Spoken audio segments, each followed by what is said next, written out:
Conferencia número 13. María, el Cordero del Cordero.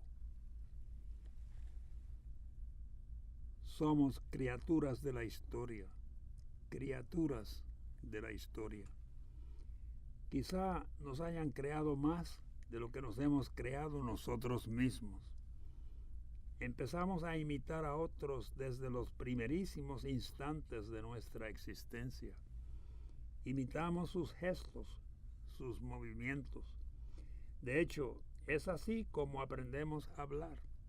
Empezamos por imitar a nuestras madres, a nuestros padres y hermanos, y a los sonidos que indican esto o aquello. La comida de nuestra cultura particular empieza a gustarnos, y así sucesivamente. Somos criaturas de la historia, y no únicamente de la historia inmediata. Somos criaturas de una historia más larga ya que la que fue la historia de nuestros padres o abuelos y de aquellos que viven en la misma zona geográfica que nosotros. Los que viven en otras zonas, digamos, por ejemplo, los esquimales de Alaska o los pigmeos de África ecuatorial, son criaturas de historias diferentes. Aquellos viven en el Ártico, estos cerca del Ecuador, etcétera, etcétera. Somos criaturas de la historia y también de la memoria. Recordamos, tenemos una memoria personal de lo que nos sucedió individualmente en el pasado y una memoria colectiva porque pertenecemos a determinada sociedad. Pero no recordamos todo cuanto sucedió individual o colectivamente. Somos criaturas de una memoria selectiva.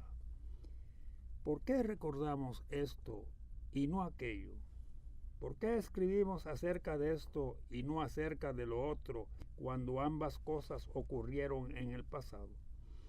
Porque lo que seleccionamos al recordar tiene de cierto modo significado y valor para nosotros, más valor y significado que otras cosas.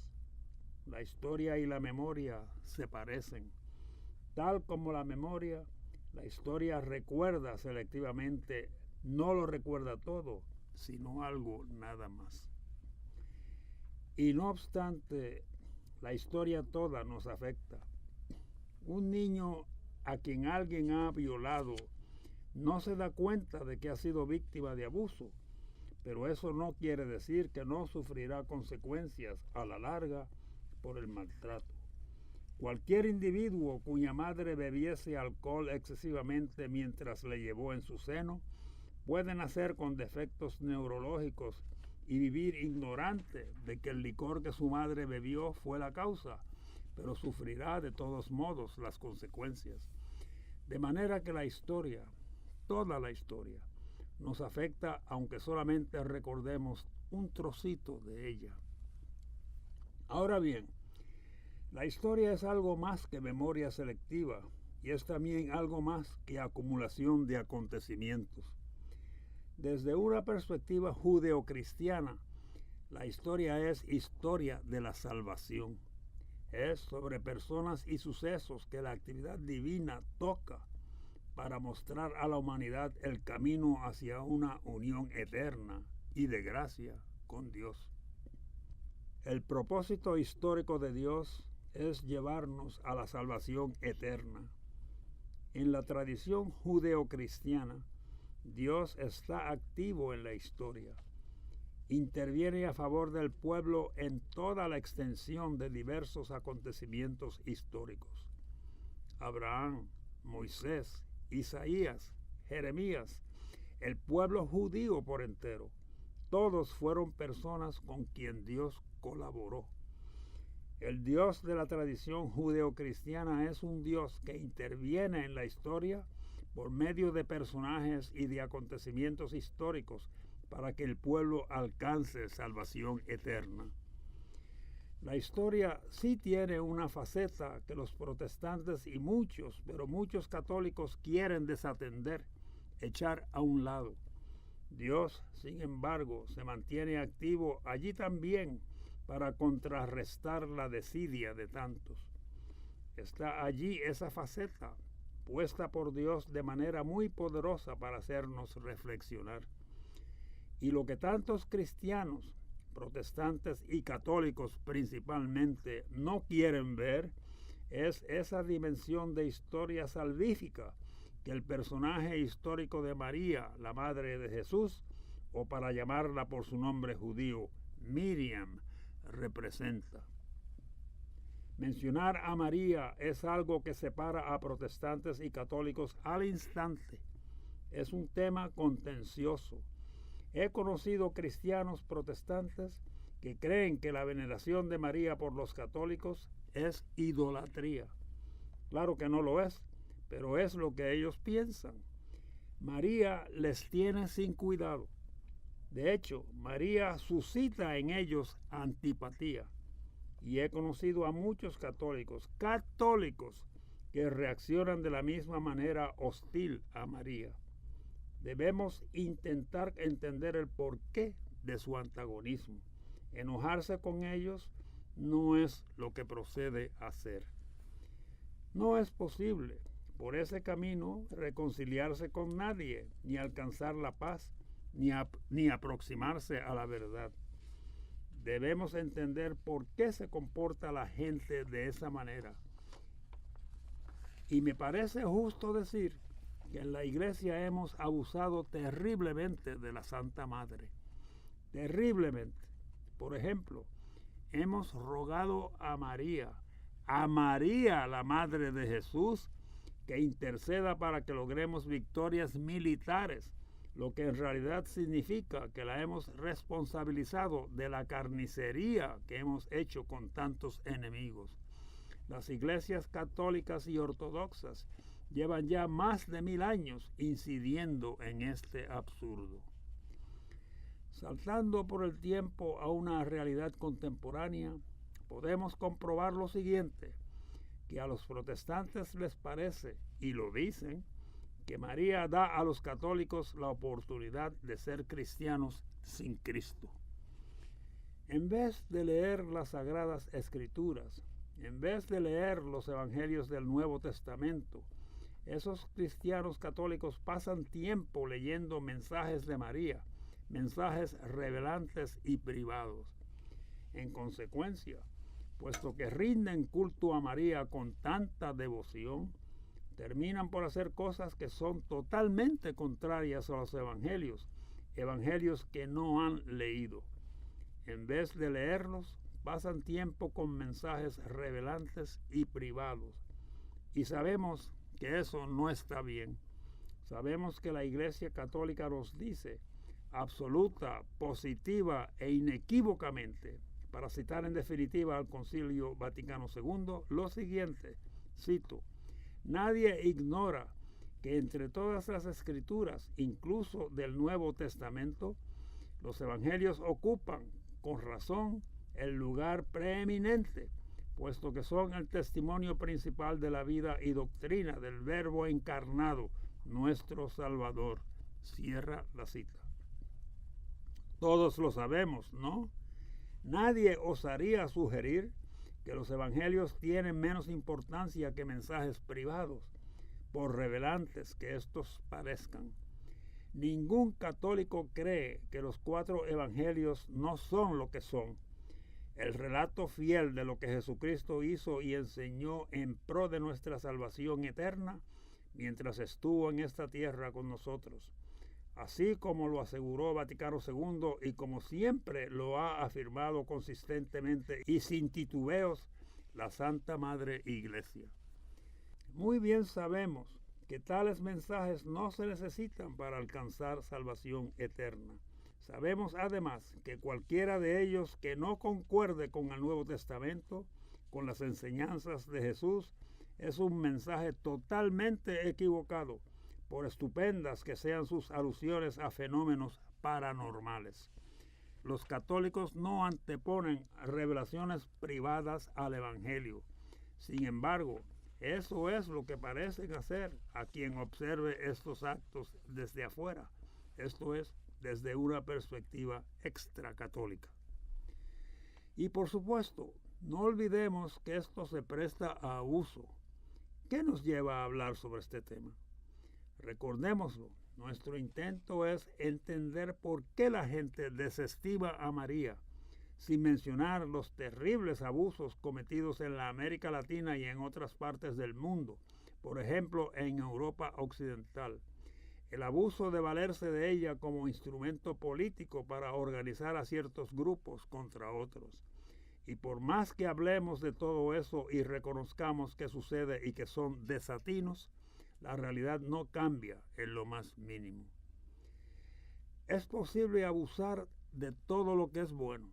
No podemos dictarles a los demás cómo actuar según su libre albedrío. Ya que es bueno comer, hay gente que come demasiado. Y al mismo Jesús se le maltrata. No podemos dominar la voluntad de otros. La gente comete excesos, pero eso no significa que sea mala. De manera que lo que quiero hacer aquí esta mañana es reflexionar un rato sobre lo siguiente. ¿En qué podemos ponernos de acuerdo sobre María, católicos, protestantes y ortodoxos? En reflexionar sobre lo bueno, sobre lo que podemos coincidir en que es bueno, y lo que compartimos, lo que tenemos en común, son los evangelios. Les acabo de recordar que tanto la Iglesia Católica en general y su segundo concilio del Vaticano en particular han declarado que los evangelios son preeminentes en el Nuevo Testamento. Tanto como nuestros hermanos y hermanas protestantes y ortodoxos, nosotros los católicos veneramos a los evangelios. Son nuestra máxima instancia en las Escrituras. Con que echemos un vistazo a los evangelios y en ellos a María. Lo primero que hay que entender, porque nos salta a la vista, es que María no es un mito, es un personaje real, tal como Abraham, Moisés, Isaías, tal como Pedro, Juan, María Magdalena. Existió al igual que nosotros existimos y tal como nosotros tuvo que tomar decisiones, caminar por su camino, vivir su vida. Pero si de por sí es importante que María fuese un personaje histórico cuya presencia destacan las Escrituras, en fin de cuentas hay algo muy diferente en cuanto a María. Y es que ella fue escogida, ella nada más, para ser madre de Jesús, madre de Dios. Dios la escogió con ese propósito. Si Jesús es quien la iglesia dice que es, si Jesús es quien las iglesias cristianas, católicas, protestantes, ortodoxas dicen que es, el Mesías, el Cristo, el Hijo del Dios viviente, si Dios es quien las iglesias cristianas dicen que es, entonces Dios no es un Dios caprichoso, pero sí un Dios que escoge entre muchas opciones para procurar el bien a la humanidad. Así pues, Dios escogió a María para que fuese la madre del Salvador del mundo, y eso es extraordinario. No la escogió para desempeñar un papel de poca importancia. Las Escrituras nos dicen que Dios escogió a María para algo muy magnífico, y eso no es leyenda ni tradición. Que Dios escogió a María, eso está en las Escrituras. Y sin más, es algo que debería imbuirnos a todos del sentido del misterio que rodea a esta persona. Baste recordar que Dios escogió a María para que fuese la madre del Salvador del mundo. Eso es suficiente, y en cuanto a eso también deberíamos estar todos de acuerdo. Aparte de ese acto divino, veamos en qué más estamos conformes. Por ejemplo, que lo que los evangelios nos dicen de María, los evangelios, documentos excelsos del cristianismo, es la verdad.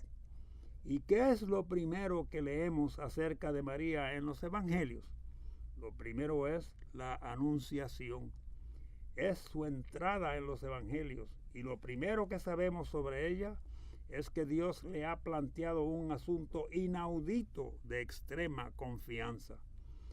Dios le pide que se someta a una prueba rigurosa, a una experiencia penosa, experiencia y prueba que ninguno de nosotros quisiese conocer, la de ser una mujer soltera en una ridícula sociedad patriarcal que victimaba a las mujeres, en una sociedad que aplastaba por toda una vida a cualquier mujer que engendrase un hijo ilegítimo.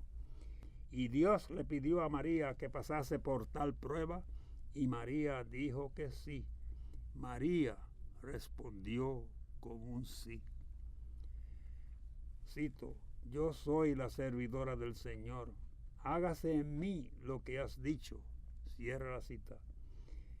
Lucas 1:38. Eso contestó María al ángel Gabriel enviado por Dios.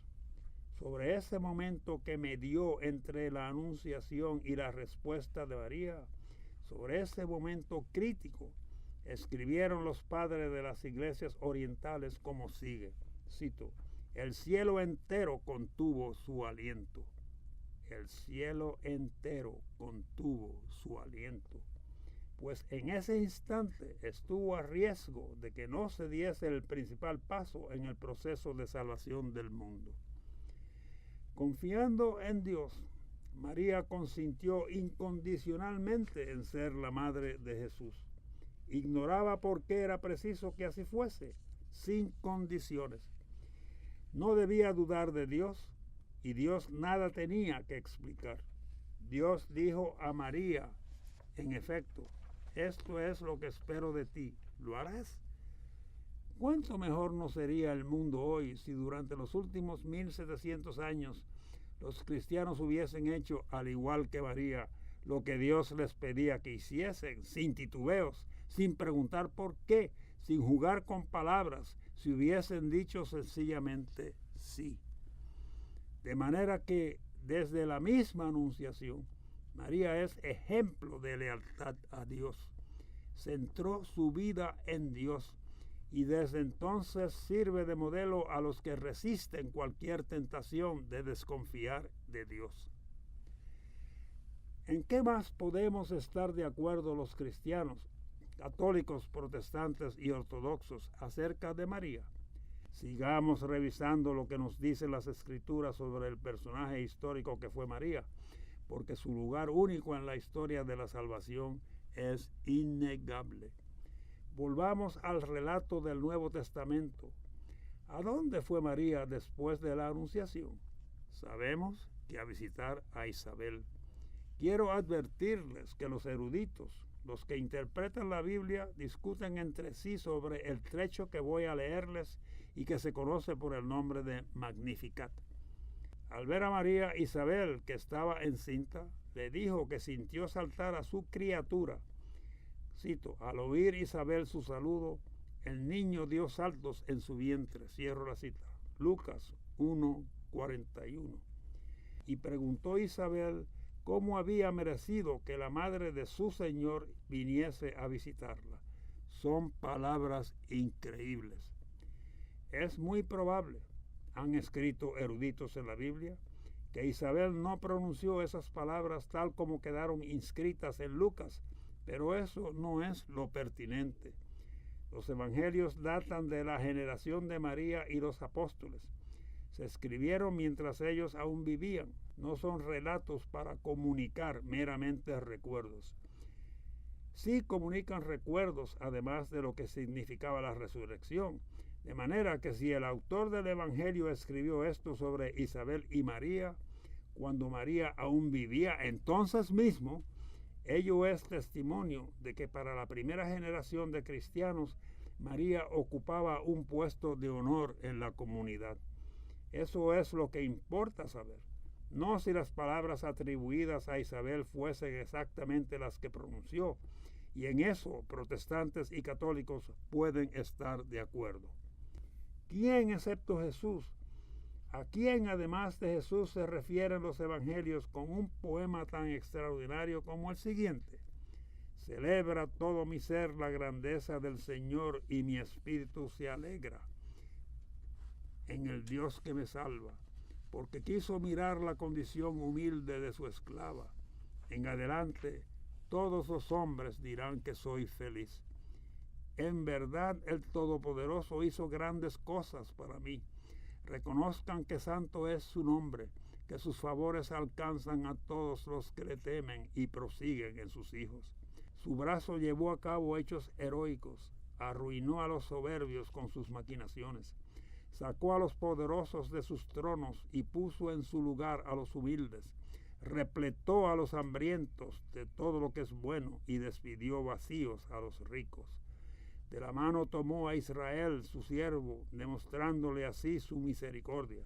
Esta fue la promesa que ofreció a nuestros padres y que reservaba a Abraham y a sus descendientes para siempre. Lucas 1, 46, 55. Podríamos revisar este poema verso por verso, desde el primero hasta el último, y comprobar que el primero celebra todo mi ser la grandeza del Señor y mi espíritu se alegra en el Dios que me salva, que el primero procede de Isaías 61, 10, el segundo de 1 Samuel 2, 1, el tercero de Habacuc 3, 18, el cuarto de 1 Samuel 1, 11, y alguno pensaría, todo eso es inventado, pero yo le respondería lo siguiente, que aunque lo fuese, surgió de la generación contemporánea de María, la que la conocía a ella y a Jesús, y está en el Evangelio, y quien lo dice es María. Nadie más, excepto Jesús, usa semejante lenguaje en las Escrituras. Nadie más en el Nuevo Testamento. Es un escrito extraordinario, y fue María quien dijo lo que en él está o se le atribuye a ella. El criterio de los cristianos, católicos, protestantes, ortodoxos, es unánime de que se trata de un escrito extraordinario. Y es en labios de María que el evangelista puso esas palabras, y de María han llegado a nosotros a través de los años.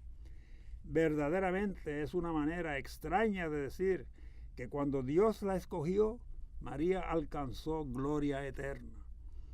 Cito, por eso desde ahora todas las generaciones me llamarán bienaventurada. Lucas 1:48. Por cierto, hasta el día de hoy, para la gente, María es la Madre Bienaventurada, la Santísima Virgen María. Y hablamos de un escrito que tiene ya 2000 años. ¿Entienden lo que digo? Se trata de la primera generación de cristianos y estos no eran fanáticos marianos. Esto es algo del cristianismo original que ningún cristiano, ni católico, ni protestante, ni ortodoxo puede refutar porque está en el Evangelio. Es un poema extraordinario que María recitó o que le atribuyeron quienes la conocían personalmente, a ella y a Jesús. Dice mucho, nos revela mucho sobre el lugar que ocupa María en la historia de la salvación. ¿Cuándo nos volvemos a encontrar con María en los evangelios? Recuerden, la vemos otra vez cuando ella va camino de Belén, va a ser madre, está encinta. Desde Nazaret va camino de Belén. Una vez intenté calcular la distancia que media entre esos dos lugares. Creo que son, puedo equivocarme, unos 135 kilómetros. 135 kilómetros de un camino que pasaba por desierto y colinas, a pie o montada en un asno. Avanzada la preñez, una mujer establece poderosos vínculos con su criatura, nada más que por ser mujer, nada más que por estar encinta. El camino hacia Belén es arduo, pero María lo soporta. Cuando ella y José llegan a Belén, como cualquier otra madre, María quiere hallar un lugar seguro donde alojarse para que su hijo nazca bien, con seguridad y saludablemente, pero no encuentran acomodo. Y el parto ocurrirá en un pesebre, en circunstancias muy dificultosas. Ninguna mujer querría parir así, pero por razones que desconoce, María se resigna. Sobre esto también pueden los católicos, los protestantes y los ortodoxos estar de acuerdo, porque eso es lo que dicen las Escrituras. María se somete a las circunstancias para que el Salvador del mundo nazca. Ella no sabe por qué es eso importante. Nosotros sí lo sabemos, 2000 años después. 2000 años después comprendemos por qué fue Belén importante. Y si estudiamos las Escrituras, aprenderemos que la palabra Belén quiere decir casa del pan en hebreo. Belén, casa del pan. Y sabemos que Jesús es el pan de la vida llegado al mundo. La importancia de Belén creció con el tiempo. Lo que vemos a continuación es que María y José llevan a Jesús al templo para presentarle al Señor y allí coinciden con Simeón. Fíjense en el suceso que la primera generación de cristianos señaló entonces, suceso que católicos, protestantes u ortodoxos no pueden negar, les guste o no les guste María. Pongan atención en lo que las Escrituras dijeron acerca de María. Mientras los padres de Jesús se admiraban de lo que oían, Simeón les felicitó y dirigiéndose a María pronunció las siguientes palabras, cito, «Mira, este niño debe ser causa tanto de caída como de resurrección para la gente de Israel. Será puesto como una señal que muchos rechazarán y a ti misma una espada te atravesará el alma. Pero en eso los hombres mostrarán claramente lo que sienten en sus corazones». Cierro la cita. Lucas 2, 34, 35. ¿Qué significan? ¿Cómo es posible que se descarten así porque sí, como si no fuesen parte del plan divino de salvación? Es obvio que los primeros cristianos, quienes las escribieron, sí le daban tremenda importancia. Luego, ¿cómo pueden nuestros hermanos y hermanas cristianos despachar a María, la Madre Bienaventurada, como si lo que dijo no hubiese sido importante? María oyó algo aterrador. Le dijeron que una espada le atravesaría el alma. Cito, a fin de que queden al descubierto las intenciones de muchos corazones. Cierra la cita. Y sencillamente escuchó. No sabemos qué hizo en particular acerca de las advertencias de Simeón. Las guardó en su corazón. Podemos estar de acuerdo sobre lo siguiente. Si recordamos la matanza de los santos inocentes recién nacido Jesús, cuando Herodes mandó a matar a todos los varones recién nacidos porque temía que Jesús llegase a ser un rey de este mundo, María, por el bien de Jesús, se convirtió en refugiada. Ser refugiado es una condición terrible y difícil. No es ninguna excursión turística. No es como ir a estudiar o a trabajar en otro país. Es ir a otro mundo a pesar de no haber pensado en ni querido ausentarse. Pero ir de todos modos porque de alguna manera es preciso ir. Ir a donde se habla otra lengua, donde la gente es extraña, donde no conocemos los vecindarios, donde nada nos es familiar. Y convertirse en refugiada fue lo que hizo María para que no le matasen a su bebé Jesús. Años más tarde, regresando a Nazaret, otra vez caminando, otra vez montada en un burro. No es como viajar en un superavión de pasajeros, sino a pasos lentos para que Jesús pudiese volver a Nazaret. Y todo lo que sabemos de la niñez de Jesús es que María lo crió como cualquier otra madre buena cría a su hijo, y los vínculos que se establecen entre madre e hijo se establecieron entre ellos dos. Le enseñó a comer y a hablar, le lavó su ropa, le bañó, jugó con él, le reprendió por esta o aquella travesura, le advirtió sobre tal o cual cosa. Todo cuanto una madre hace para estrechar la singular relación con su criatura, María lo hizo con Jesús. Por lo demás, ya sabemos cómo son los niños, que siguen a sus madres por doquier, al extremo de exasperarlas a veces. con ella siempre, siempre con ella, yendo aquí y allá. Así crecen y así aprenden los niños, y eso es estupendo. Eso hizo Jesús, y así empleó su tiempo María, nutriéndole, formándole, cuidándole. Las Escrituras nos hablan otra vez de María cuando Jesús tiene 12 años de edad, y ella y José y sus parientes y amigos acuden al templo a celebrar la fiesta de la Pascua. Sabemos lo que ocurrió. Concluida la fiesta, emprenden viaje de regreso con una caravana que se dirige a Galilea, y al cabo de la primera jornada, de repente se dan cuenta de que Jesús no está con ellos. Se ha quedado atrás en el templo. El miedo les sobrecoge. ¿Cómo sé que sintieron miedo? Porque está escrito en el Evangelio. Cito: al encontrarlo, se emocionaron mucho y su madre le dijo: Hijo, ¿por qué te has portado así? Tu padre y yo te buscábamos muy preocupados. Cierro la cita. Lucas 2:48. María no es una yogi hindú impasible ante el sufrimiento humano. María es madre de un niño a quien ama, y cuando teme que su hijo ha desaparecido, teme que haya sido secuestrado o algo peor todavía, y le busca angustiada. Si algo similar nos ha sucedido como padres con nuestros hijos, compartimos su angustia. La mente se nos puebla de dudas. ¿Qué será de él? ¿Qué le sucederá? ¿Qué hice mal? ¿En qué fallé? ¿Por qué no presté más atención? Miles de dudas nos acosan. María sufrió mucho en ese momento. Buscó a Jesús muy ansiosamente hasta que le encontró. Y entonces pudo reanudar su caminata hacia Nazaret, donde se nos dice que Jesús se hizo sabio.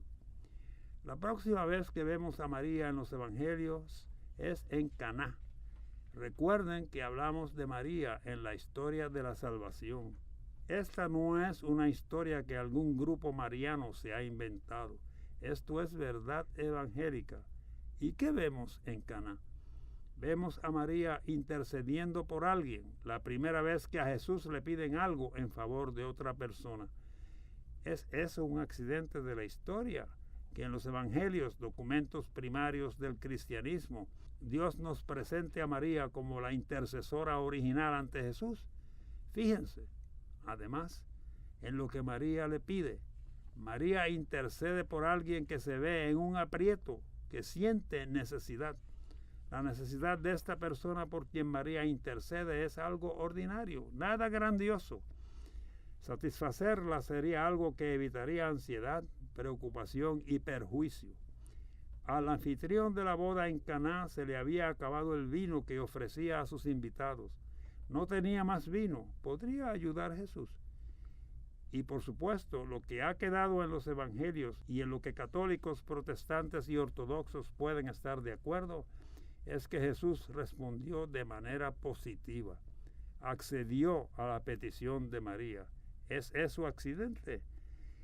No puede serlo si creemos que los evangelios son los documentos fundamentales del cristianismo.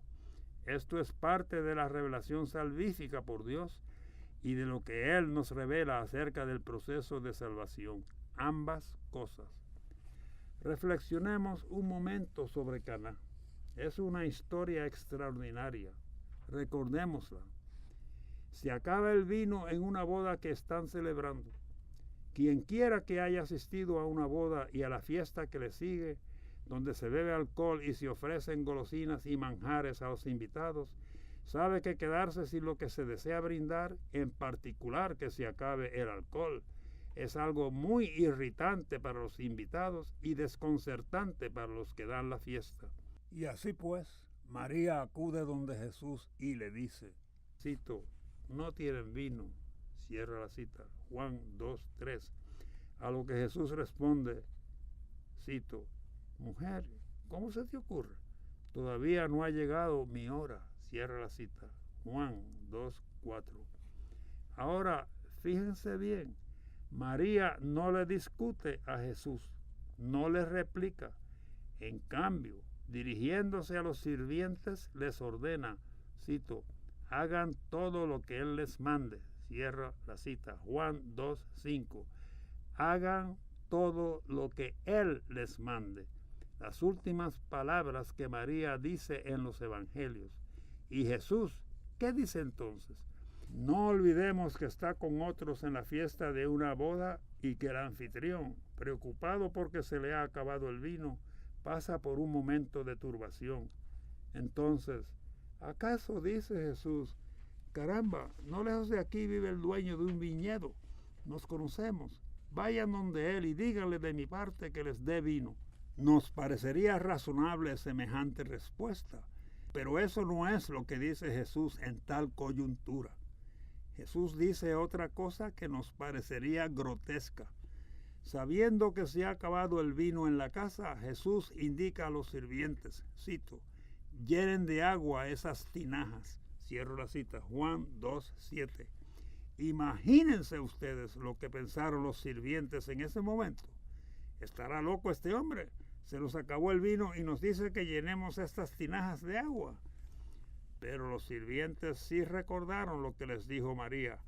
Hagan todo lo que Él les mande.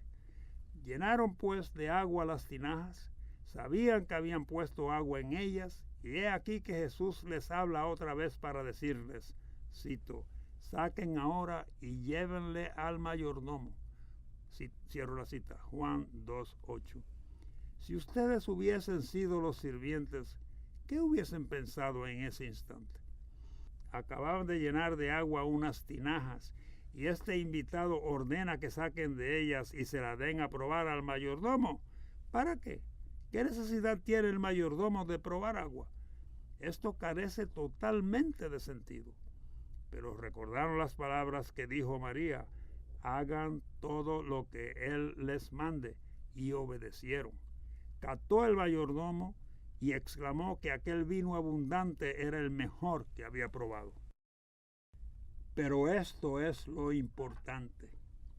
Las últimas palabras que María dice en los evangelios, las últimas palabras que Dios pone en sus labios en los documentos reveladores que son los evangelios, Mateo, Marcos, Lucas y Juan, son palabras que nos invitan a hacer lo que dice Jesús, aunque no le comprendamos. Hagan todo lo que Él les mande. Por lo tanto, acerca de la tan conocida queja de los protestantes en cuanto a María, a saber, que el culto a María es una forma de cristianismo sin Jesús, la verdad es que María señala exclusiva y totalmente a Jesús y le dice a todo el mundo, a todos los que son sus devotos, hagan todo lo que les mande, no importa lo que crean sobre el asunto. ¿Y qué nos manda a hacer Jesús? Cito, amen a sus enemigos y recen por sus perseguidores. Mateo 5:44. Hagan el bien a los que les odian. Lucas 6:27. Ámense unos con otros como yo los he amado. Juan 15:12. Sean compasivos. Cierro la cita. Lucas 6:36. Sean el Cordero de Dios. Eso es lo que nos dice Jesús. Cosas que tienen tanto sentido común como el llenar tinajas con agua para convertirla en vino. Sin embargo, con esas palabras nos deja María en los evangelios. Continuemos. En un trecho del evangelio de Lucas, una mujer dijo a Jesús, cito, feliz la que te dio a luz y te amamantó. Cierro la cita. Lucas 11:27. Jesús le respondió, cito, felices pues los que escuchan la palabra de Dios y la observan. Cierro la cita. Lucas 11:28. ¿Acaso no es eso exactamente lo que hace María? Desde la anunciación en adelante, Dios solicitó, ella confió e hizo. Y por supuesto llegamos al Calvario y allí está María otra vez. Está con Jesús al final, como estuvo al principio. Ha recorrido todo el camino. Y recuerden que esto no es fantasía, esto es el Evangelio, esto es la Biblia. María ha recorrido todo el camino desde la concepción de Jesús hasta su sepultura y ha vivido alegrías, dolores y penas. Según se ha dicho, En el monte del Calvario había dos personajes principales, Jesús y María. Jesús en la cruz, desde luego, pero solo podemos imaginar lo que aquel suceso fue para María, quien tuvo que haber recordado allí sus 33 años de vida con Jesús, desde la anunciación y el misterio de tal acontecimiento hasta este terrible momento final, con su misterio muy particular, viendo a su hijo morir de asfixia en la cruz. ¿Qué habrá sido eso para ella? ¡Cuánta angustia! Nada podía hacer, se sentía impotente, pero como les sucede a todos los que aman cuando sus amados sufren, nada podía hacer para evitarlo, pero su amor le dictaba que estuviese presente. Y a pesar de su angustia, estuvo con Jesús hasta lo último. ¿Es eso accidente? Que así sucediese en la historia fue accidente. Que los documentos llamados, entre comillas, los más importantes documentos revelantes, cierra las comillas, así denominados por las iglesias cristianas, católica, protestante, ortodoxa, sean nuestra herencia. ¿Cómo es posible? Y algunos dirán, sí, estoy de acuerdo, ¿y qué? Pero les repito a ustedes lo que ya dije en mi conferencia anterior. La clave que Jesús nos ofreció se encuentra en esta sentencia, cito, si se quedan en mí y mis palabras permanecen en ustedes, todo lo que deseen lo pedirán y se les concederá. Cierra la cita. Juan 15, 7.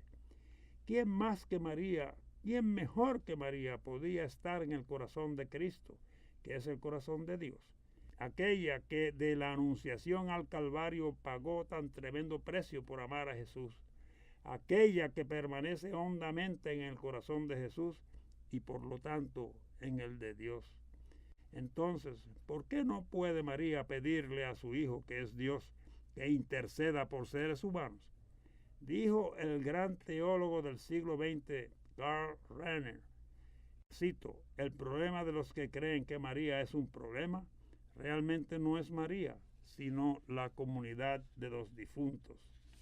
¿Qué nos sucede cuando morimos? Ese, no María, es el problema. Cierro la cita. Si el Cristo resucitado no salvó a su propia madre, todos nos hemos perdido. Si después de sus muchas tribulaciones María no está con Jesús, entonces ninguno de nosotros puede abrigar esperanzas, seamos católicos, protestantes u ortodoxos. Pero la verdad es que Jesús sí salvó a María. María está con su Hijo Jesús, vive con Jesús y por lo tanto vive con Él en el amor. Jesús sí honró la vida que se ofreció para que Él pudiera hacer lo que vino a hacer en el mundo. La honró, la honra. En consecuencia, María ocupa una posición que le permite hacer lo que hizo en la boda de Caná, interceder y pedir. ¿Acaso no es eso lo mismo que hacemos nosotros? Decimos, cito, ora con nosotros, ora por nosotros. Cierro la cita. ¿Orar a quién? A Jesús. Si María no ocupa una posición que le permite interceder, ninguno de nosotros se salvaría, absolutamente ninguno, lo sabemos. Dios nos legó este documento, el Nuevo Testamento, los Evangelios, que contiene la increíble, extraordinaria historia de María, la primera intercesora ante Jesús, quien responde de manera positiva. Claramente nos dice ese documento que la oración eficaz guarda íntima relación con nuestra morada en Jesús. ¿Y quién permanece más en Jesús si no es María? De manera que somos parte de la comunidad de Jesús y María. Eso es todo lo que hacemos. Y decimos con María, así como lo haríamos con alguien que estuviese a nuestro lado, rezarás conmigo. Todos solicitamos ayuda en algún momento. Y le decimos a María, tal como le diríamos a nuestro prójimo, rezarás conmigo y por mí. Eso es lo que hacemos con María. Me parece insincero que los cristianos prescindamos tan ligeramente de nuestra Santa Madre. Creo que con ello menoscabamos muy crudamente la verdad de los evangelios. No es posible. Reconozco, como ya he dicho, cuánto hemos abusado de la figura de María. Como resultado y en una realidad hostil, María ha quedado invisible para mucha gente, pero abusar es algo común. Si no obstante regresamos a la fuente que todos aceptamos como nuestra, si recurrimos a los evangelios, no podemos menos que aceptar que Dios nos ha dado para el proceso de salvación una ayuda maravillosa y espectacular. Extraordinario ministro es María en la historia de la salvación. ¿No le debemos gratitud? Sé lo que dice la gente, que los católicos hemos convertido a María en un semidios. Bien sabemos que no es cierto. Decimos sencillamente en nuestra oración: ruega, Señora, por nosotros los pecadores, ahora y en la hora de nuestra muerte. Amén. Pero hay más, hay algo diferente, lo sabemos. Tal vez no lo hemos comunicado bien, pero sabemos que cuando hablamos de María, hablamos de Jesús. Así de sencillo. Sabemos que cuando hablamos de María, hablamos del misterio de la encarnación, de lo divino que se hizo humano en una persona y fue y es divino y humano a la vez. Es un gran misterio que los eruditos han estudiado, de cómo lo divino y lo humano se juntaron en una persona, Jesús. Todos aquí conocen, quizá desde la cuna, este increíble poemita que voy a recitarles. Este poema sobre la encarnación, sobre la mezcla de lo divino y lo humano y sobre cómo Dios escogió a María, un ser humano como nosotros, para que fuese ministro a nosotros de ese misterio y pudiésemos entenderlo. He aquí el poema. Hermosa señora vestida de azul, enséñame a rezar. Dios era tu muchachito, dime qué decir. Lo llevaste a tu falda suavemente, lo arrullaste como mi mamá me arrulló. Tomaste su mano por las noches, ¿lloró alguna vez? Le contaste sobre el mundo y lloró. ¿Crees que de veras le importa si le hablo, si le digo cositas que suceden? Y hacen ruido las alas de los ángeles al batir. Y me oye si hablo bajito. ¿Me comprende? Dime, porque tú sabes. Hermosa señora vestida de azul, enséñame a rezar, pues Dios era tu muchachito y tú conoces el camino. Bonito poema este, un bonito poema para niños. Encierra la gran verdad teológica del cristianismo, a saber que Dios está en Jesús, totalmente divino y humano a la vez. Y también encierra otra gran verdad sobre María, que cuidó y crió a este Dios totalmente humano como una buena madre. Todos conocemos ese poema y sabemos que es sencillo, suave y sincero. Además, es un buen resumen. Olvidémonos de los abusos que se han cometido con el tema de María y concentremos en la María real, la extraordinaria mujer que la historia de la salvación nos presenta en los evangelios. Y entonces pensemos en el poemita que acabo de recitar. Dios fue nuestro muchachito. ¿Le tomamos la mano por las noches alguna vez? ¿Lloró alguna vez? ¿Le hicimos cuentos? ¿Batieron con ruido las alas de los ángeles? Este poema tiene una linda mezcla de lo divino y de lo humano, sobre lo cual velaba María, y para lo cual Dios, con su providencia y sabiduría infinitas, la escogió. Este asunto no se puede despachar a la ligera, como si hubiese ocurrido accidentalmente, especialmente cuando se le considera a la luz del hecho de que a la postre María proclama y nos dice a todos exactamente lo que se supone que nos digamos a nosotros mismos y al mundo: hagan todo lo que Él les mande. Jesucristo ha resucitado. María estuvo con Él desde la concepción hasta el Calvario y está con Jesús ahora, tanto como al principio.